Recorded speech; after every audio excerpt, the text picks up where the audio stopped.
அனைவருக்கும் வணக்கம். ஆ, இந்த படம் பண்ணுறதுக்கு 3 ரீசன் இருந்தது ஆக்சுவலி. இப்போ என்னுடைய ஃபிலிம் இதில் நான் பண்ணிட்டு இருக்கிறதுல பார்த்தீங்கன்னா எல்லாருமே வளரணும்னு நினைப்பாங்க. ஆக்சுவலி என்னன்னா, சில படங்கள் பண்ணணும், சில படங்கள் பண்ணக்கூடாதுன்னு இருக்கு. அது ஏன் பண்ணக்கூடாதுன்னா, இப்போ என்னை நான் வந்து ஒரு ஷோகேஸ் பண்ணணும், இல்லைனா என்னை பண்ணணும்னா கொஞ்சம் பெரிய படங்களாகவே பண்ணிட்டு இருக்கணும். ஆ, சில சில இருக்கு, உங்களுக்கு தெரியும், இது தெரியாத ஒரு இது இல்லை.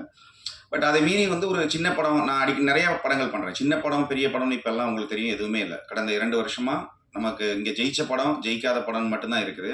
ஒன்ஸ் ரிலீஸ் ஆகுறது வரைக்கும் தான் அது ஒரு பெரிய படமா, சின்ன படமாங்கிறது இருக்கே தவிர, ரிலீஸ்க்கு அப்புறமா இப்ப லாஸ்ட் வீக்கே பார்த்தீங்கன்னா, நமக்கு ஒரு ரிலீஸ் ஆனதுல மேக்ஸிமம் படங்கள் ரொம்ப நல்லா போயிட்டு இருக்கு.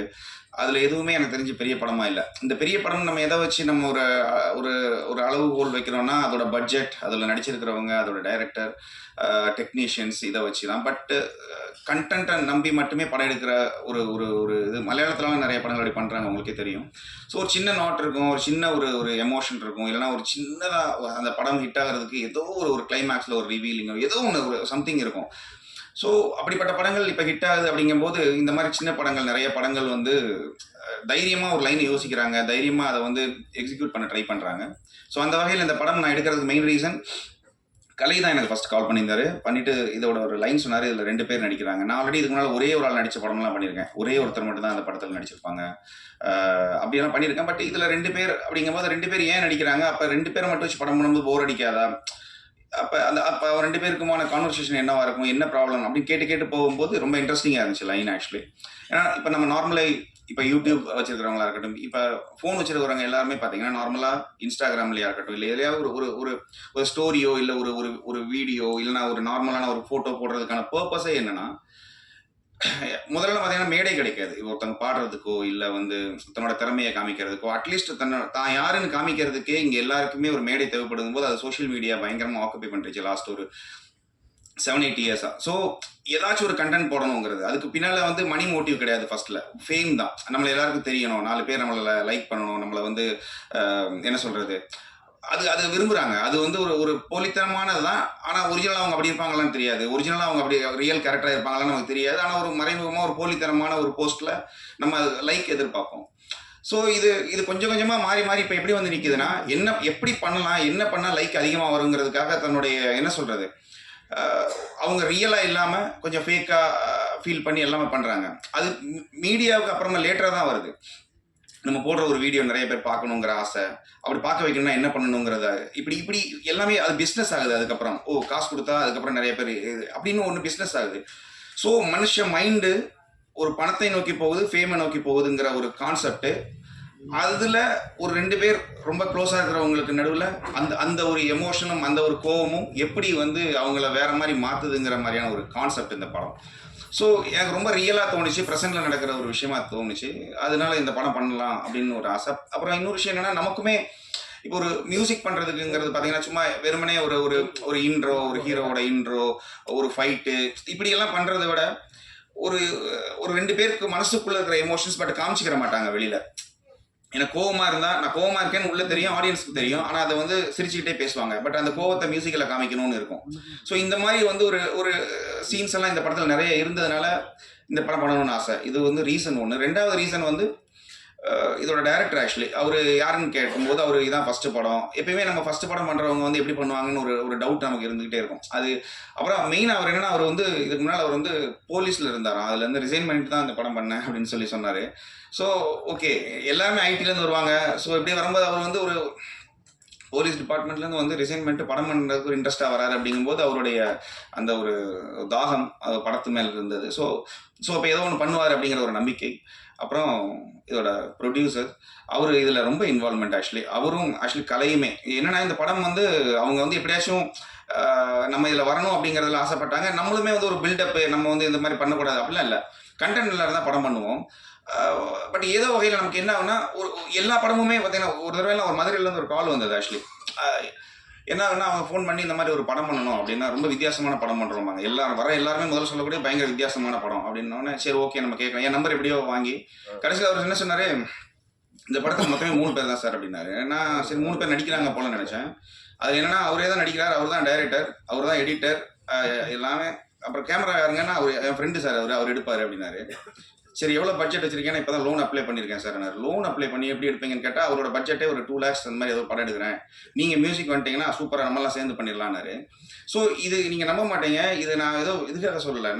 நான் இப்போ அவங்ககிட்ட என்ன சொன்னேன்னா, சார் நான் ரொம்ப பிஸியாக இருக்கிறேன், உங்கள் கான்செப்ட் நல்லா இருக்குது, எடுக்க முடியாது. ஏன்னா இந்த மாதிரி வரும்போது இது அடுத்த கால் வந்து ஒரே இதே மாதிரி ஒருத்தங்க சொல்லும் போது எப்படி இருக்குன்னு யோசிச்சு பாருங்களேன். இதே மாதிரி இன்னொருத்தவங்க என்னடா இது பைத்தியக்காரத்தனமாக இருக்கேன்னு. ஸோ எல்லா படத்தோட அணுகுமுறையும் அப்படி தான் இருக்கும். ஆனால் எங்கேயோ ஒரு இடத்துல நம்ம மிஸ் பண்ணிடக்கூடாதுன்னு நினச்ச படம் இது. 2 பேர் நடிக்கிறாங்களா, அப்போ எப்படி இருக்கும் அப்படின்னு. அதுக்கப்புறம் கதை கேட்க ஆரம்பித்தோம். கதை கேட்டாச்சுன்னா இது வந்து ஆக்சுவலி ஒரு பெரிய படம். இது வந்து நீங்கள் ஃபினான்ஷியலாக ஒரு பட்ஜெட்டாக வேணால் சின்ன படமாக இருக்கலாம், பட்டு கண்டென்ட்டாக இது வந்து கன்ஃபார்மாக இது ஒரு பெரிய படம். அப்புறம் படம் நல்லா இருந்தால் கன்ஃபார்மாக ஓடும் அப்படிங்கிறதுக்கு நீங்கள் எல்லாருமே சாட்சி. ஏன்னா ஒரு படம் ஆனாலும் ஒரு இப்போ இந்த படம் ஓடுது, இது நல்லா இருக்குதுங்கிறத நீங்கள் சொன்னால் மட்டும்தான் தெரியும். மற்றபடி இந்த படம் கண்டென்ட்டாக எனக்கு வந்து மிகப்பெரிய நம்பிக்கை இருக்குது. இதோட லைன், இந்த எமோஷன்ஸ் கூட விளையாடுற ஒரு விளையாட்டு.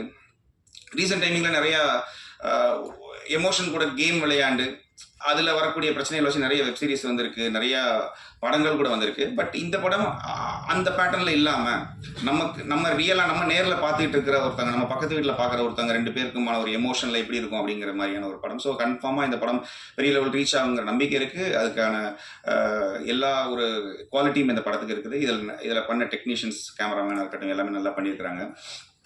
பிரேம் சார், ரவி சார், இவங்க எல்லாமே ஆக்சுவலி ரொம்ப சின்ன ரொம்ப இல்லை இதில் என்ன சொல்கிறது, மினிமமாக ஒரு 5-6 பேர் தான் நடிச்சிருப்பாங்க. பட் சீன்ஸ் எல்லாமே உங்களை ரொம்ப கனெக்ட் பண்ணி என்ன சொல்கிறது, கொஞ்சம் கூட போர் அடிக்காமல் அப்படியே போயிட்டு இருக்கும் அப்படின்னு நம்புறேன். எல்லாருமே அவ்வளோ அழகாக பெர்ஃபார்ம் பண்ணியிருக்காங்க. ஏன்னா பெர்ஃபார்மன்ஸ் ரொம்ப இம்பார்ட்டன்ட் இந்த படத்துக்கு. இந்த படம் சின்னதாக இப்படி ஆரம்பித்து கொஞ்சம் கொஞ்சமாக போய் ஒரு என்ன சொல்கிறது, ரொம்ப இன்டென்ஸாக இருக்கும் ஒரு போக போக. ஸோ இந்த படத்துக்கு மியூசிக் பண்ணது ரொம்ப சந்தோஷம். என்னுடைய வரிசையில் நான் பண்ணிட்டு இருக்கிற வரிசையில் ட்ரெண்டிங் அப்படிங்கிற ஒரு படமும் சரி ஓகே சாங் கொஞ்சம் பண்ணிட்டு இருக்கிறாப்புல, ஏதோ நல்லா பண்ணிட்டு இருக்காரு அப்படிங்கிற ஒரு இதில் தான் இருக்கும். எனக்கு ரொம்ப திருப்தியாக இருக்குது இந்த படம். என்னோட மியூசிக்கில் ஆக்சுவலி சாங்காக இருக்கட்டும், இல்லை பேக்ரவுண்ட் ஸ்கோராக இருக்கட்டும். பட் நீங்கள் இந்த படத்தை கொண்டு போய் சேர்க்கணும் அப்படின்னு நான் ஆசைப்பட்றேன். இந்த படம் பெரிய வெற்றி அடைய எல்லாருக்குமே என்னுடைய வாழ்த்துக்கள். நான் கடவுளை வேண்டிக்கிறேன். தேங்க்யூ.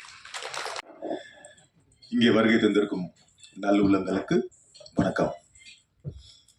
ட்ரெண்டிங் ப்ரொடியூசர் கரெக்டா ட்ரெண்டிங்ல என்ன விஷயம் இருக்குமோ அதை கேட்டு அழகா ஒரு படம் பண்ணியிருக்காரு. ஏன்னா இன்னைக்கு ட்ரெண்டிங் தான் நமக்கு எல்லாருக்குமே பிடிச்சிருக்க விஷயம். படத்தை எந்த அளவுக்கு ஒரு வீட்டுக்குள்ளேயே 20 நாள் சொன்னாங்க, 20 நாள்ல எந்த அளவுக்கு அழகா எடுக்க முடியுமோ அந்த அளவுக்கு எடுத்துருப்பாங்கன்னு நினைக்கிறேன். ஏன்னா நான் ஒரு ஆடியன்ஸா சொல்றேன். இப்பதான் நான் என்ன நடிச்சதோட அதுக்கப்புறம் வந்துட்டேன். எனக்கு சார் நிறைய விஷயங்கள் தெரியாது. நம்ம எவ்வளவு படம் பண்ணாலும் ஒரு ட்ரைலர் பார்க்கும்போது ஒரு ஃபீல் கிடைக்கும்ல, அந்த ஃபீல் இருக்கு. அது மியூசிக் டைரக்டர் கலக்கியிருக்காரு. ஏன்னா இந்த படத்துக்கு ரொம்ப இம்பார்ட்டன்டே இந்த பேக்ரவுண்ட் மியூசிக் தான். ஏன்னா த்ரில், எங்க பார்த்தாலும் த்ரில் இருக்கும். நீயா நானா, நீயா நானா, நீயா நானான் இருக்கும். அது பிரமாதமா பண்ணியிருக்காரு, டவுட்டே கிடையாது. அப்படி ஷாம்னாலே எல்லாரும் ஃபேனு. இந்த படத்துல சொல்லவே வேண்டாம். அவர் சின்ன படம் பெரிய படம் பார்க்காம பெஸ்டா வந்து பண்ணியிருக்காரு. அவருக்கு ஹட்ஸ்அப். Next cameraman கலக்கியிருப்பாரு. ஒரு சின்ன இடத்துல உங்களுக்கு நான் ஒரு பிராடான ஒரு இடத்துல படம் பண்றது ரொம்ப ஈஸி. ஒரு சின்ன இடத்துல ஒரு கேமராமேன் படம் பண்றது ரொம்ப கஷ்டம். ஏன்னா லைட்டிங்கா இருக்கட்டும், நிறைய விஷயங்கள் இருக்கு. அதை அழகா நேர்த்தியா பண்ணியிருக்காரு. நான் அந்த ட்ரைலர்ல பார்த்தேன். நான் எனக்கு எடுத்த சீன்ஸையும் பார்த்தேன். அவ்வளோ அழகா எடுத்தாரு. பெரிய விஷயம். அடுத்தது ப்ரொடியூசர் வந்து சொல்லி ஆகணும். பாத்துங்களேன், எப்பவுமே ஒரு பொண்டாட்டியை ஒருத்தர் மதிக்கிறாருன்னா கண்டிப்பா ஒரு நல்லவரா இருப்பாரு, ஒரு நல்ல படங்கள் எடுப்பாரு, ஒரு நல்லா இருப்பாரு. அதுக்கு டவுட்டே இல்லை. ஏன்னா பொண்டாட்டியை மேல உட்கார வச்சு அவர் கீழே உட்காந்துட்டு இருப்பாரு. அடுத்தபடியா சொல்ல போனா கதையின் ஹீரோ கலையரசு. நான் சினிமா வர்றதுக்கு முன்னாடியிலேருந்து எனக்கு தெரியும். ஏன்னா ஒரு படத்துல முகமுடின்னு ஒரு படம் பண்ணும்போது அதுக்கு முன்னாடி அவர் கிட்டத்தட்ட அந்த படத்துக்கு கிட்டத்தட்ட ஒரு 1.5 வருஷம் இருக்குன்னு நினைக்கிறேன். 1.5 வருஷம் கஷ்டப்பட்டு. ஆனா அந்த படத்துல ஒரு சின்ன கேரக்டர் தான்.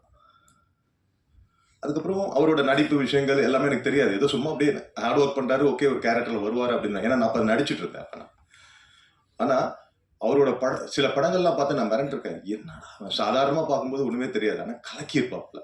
உண்மையிலே ஒரு நடிகன் இன்னொரு நடிகனை வந்து பாராட்டுறதுக்கு ஒரு ஈஸி விஷயம் கிடையாது. நான் பொறாமப்பட்டிருக்கேன் நிறைய இடத்துல. கலையரசனை பார்த்து சில படங்கள் மொட்டை அடிச்சு ஒரு படம் பண்ணியிருக்கேன். கலைப்புல டைலாக் போர்ஷனா இருக்கட்டும், நடிக்கிறதா இருக்கட்டும், அந்த ஸ்பீடா இருக்கட்டும், எல்லாமே கலக்கியிருப்பாரு. It's good talented person. இது மாதிரி ஒரு ஹீரோஸ்லாம் நம்ம சினிமாவுக்கு தேவை. அதுதான் நடந்துட்டு இருக்கு. இந்த படம் ஒரு பெரிய லெவல்ல அவருக்கு ஒரு எதிர்பார்ப்பை உண்டு பண்ணும். நான் no doubt about that. Technicians எல்லாமே டைரக்டர் சொன்னார், சவுண்டே வராது எல்லாருக்கிட்டையும். அதாவது நிறைகுடம் எப்பவுமே கிளம்பாது. அதுதான் டைரக்டர். நிறைகுடம். என்ன வேணுமோ ஒரு ஆர்டிஸ்ட் கிட்ட சும்மா மிரட்டி அது இது நிறைய டைரக்டர்ஸ் நிறைய பேர்ல சும்மா மிரட்டி வாங்கிட்டு இருக்காங்க. What is use?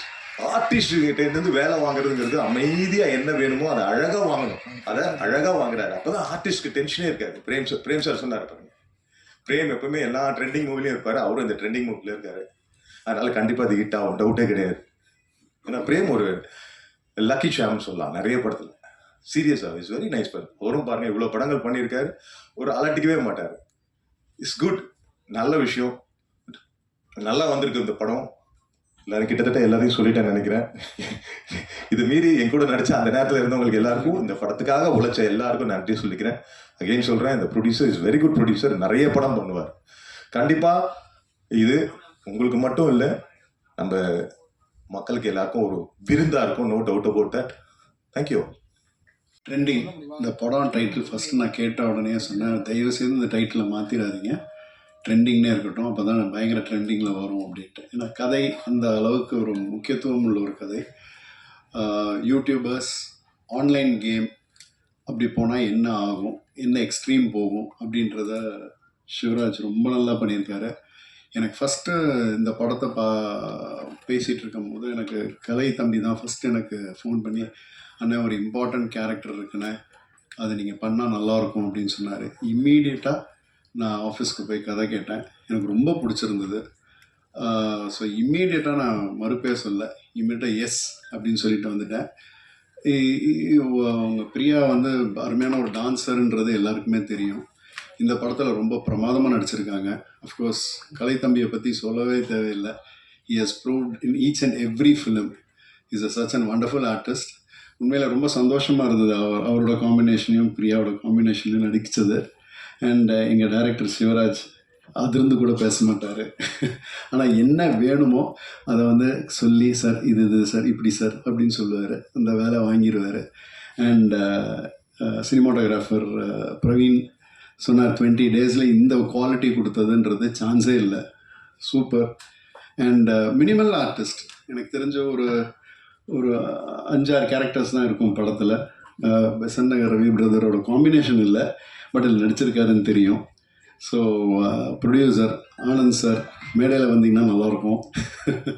அவங்க மேடம் ஷூட்டிங் ஸ்பாட்டில் ஒரு ஃபேமிலி மாதிரி தான் நாங்களாம் இருந்தோம். ரொம்ப நல்லா இருந்தது. அண்ட் மியூசிக் யார் போடலாம் அப்படின்னு பேசிகிட்டு இருக்கும்போது, யார் சார் ஐடியா வச்சுருக்கீங்க அப்படின்னாங்க. இம்மீடியட்டாக சாம் சிஎஸ்ன்னாங்க. நான் சொன்னேன், உடனே ஃபோன் போடுங்க, நான் பேசணும்னு சொல்லி. ஏன்னா அவர்கிட்ட நான் பேசினேன், பிரதர் இது பண்ணி கொடுத்துருங்க பிரதர், விக்ரம் வேதாக்கு அப்புறம் நான் உங்கள் மியூசிக் டைரக்ஷன் நடிக்கிற படமாக இருக்கட்டும் அப்படின்னேன். கண்டிப்பாக அப்படின்னு சொல்லி அவரும் பிரமாதமாக அந்த சாங்ஸ் எல்லாம் பார்த்தீங்க. அண்ட் பேக்ரவுண்ட் ஸ்கோர் சொல்லவே தேவையில்லை, அசத்திருக்காரு. ஸோ ஐ விஷ் நீங்கள் இந்த படத்தை பார்த்துட்டு இந்த படத்தை கரெக்டாக கொண்டு போய் ரீச் பண்ணிங்கன்னா டெஃபினட்டாக இந்த படம் பேசப்படணும். ஸோ உங்கள் ஆதரவு ரொம்ப ரொம்ப முக்கியம். So I request you all, இந்த படம் பார்த்துட்டு கொஞ்சம் ப்ரமோட் பண்ணிங்கன்னா, இந்த மாதிரி நல்ல படங்கள், நிச்சயமாக கண்டென்ட் உள்ள படங்கள் இப்போ நல்ல ஆதரவு பெற்றுட்ருக்கு.